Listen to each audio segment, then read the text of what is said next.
Take trial dictation. Ladies and gentlemen, I feel happy to come here and speak to you on the problem of education.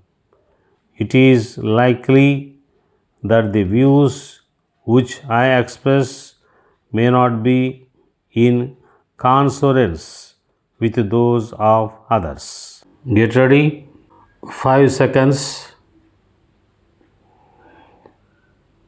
Mr. Speaker, sir, coming to the budget estimates, I am not going to deal at length with the amounts allotted to various departments.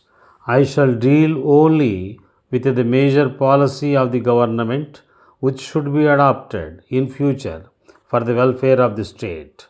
In the sphere of education, which could be put down under three categories, namely college education, school education, and primary education, there is a shortage of teachers, even as we have with regard to food and cloth. It is the case so far as secondary grade trained teachers are concerned.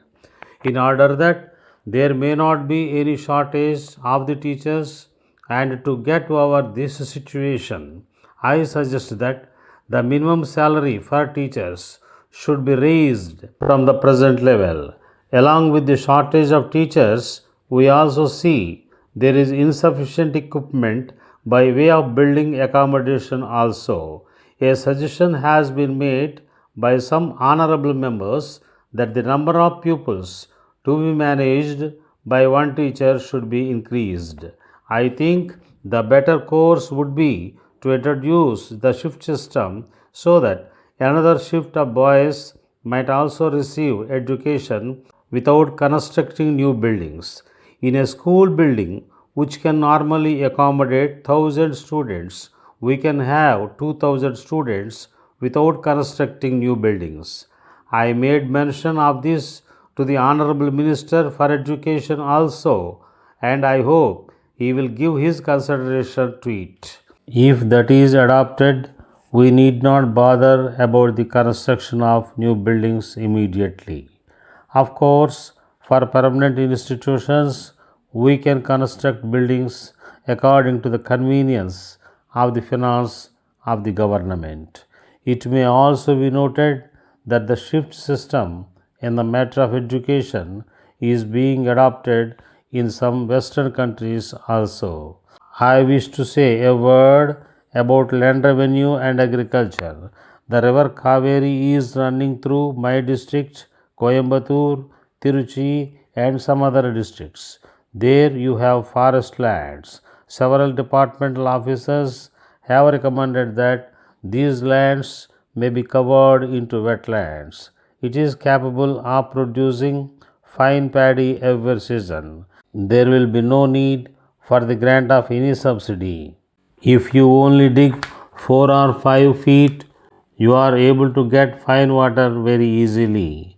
I strongly recommend to government that this may be considered immediately so that more than 10,000 acres may be brought under cultivation as wetlands.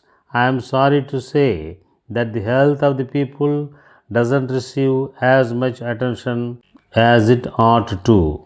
Sir, at present we find that the medical department seems to be an agent for distribution of foreign medicines. They recommend foreign medicines to everybody without taking into consideration their capacity to buy. I do not blame them for it. I do not mean to suggest that the Western system of medicine is bad. We can have that system for certain special branches of treatments. For general medical treatment, people can adopt our own Indian systems, which will be more useful and economical than foreign medicines and will be suited to conditions in our state. So far as food is concerned, whatever inducement you may offer by way of bonus to speed up procurement, it doesn't solve the question of food. We must see that we are self sufficient in the matter of food and we should not go about seeking food later on. The Honorable the Minister for Agriculture said that we are living in better times. I think that it is only in better times that we should concentrate our attention on the achievement of quick results. Letter dated 28th May 1981 from the General Secretary, All India Electrical Goods Dealers Association, Chennai, to the Honorable Minister for Commerce, Government of India, New Delhi. Sir, we would like to bring the following to the kind attention of the Government of India for sympathetic consideration and favorable action. It is a matter for regret that the Government of India so far decided to lift the ban on import of high power electric motors by the members of the association during the current year. In spite of several representations made by the association, we feel sorry to inform you that no favorable orders have so far been issued in the matter. It may be pointed out in this connection that local production of this machinery is found to be quite inadequate from time to time. Hence, we are of the firm opinion that there is no other alternative except to allow import of this machinery in order to meet the increasing demand and to bring down the prices. It is an established fact that industrialization alone can help to raise the standard of living of the people of a country quickly and effectively.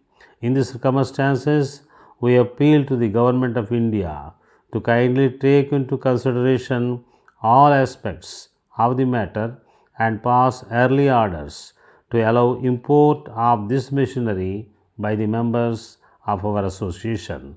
Thanking you, yours faithfully.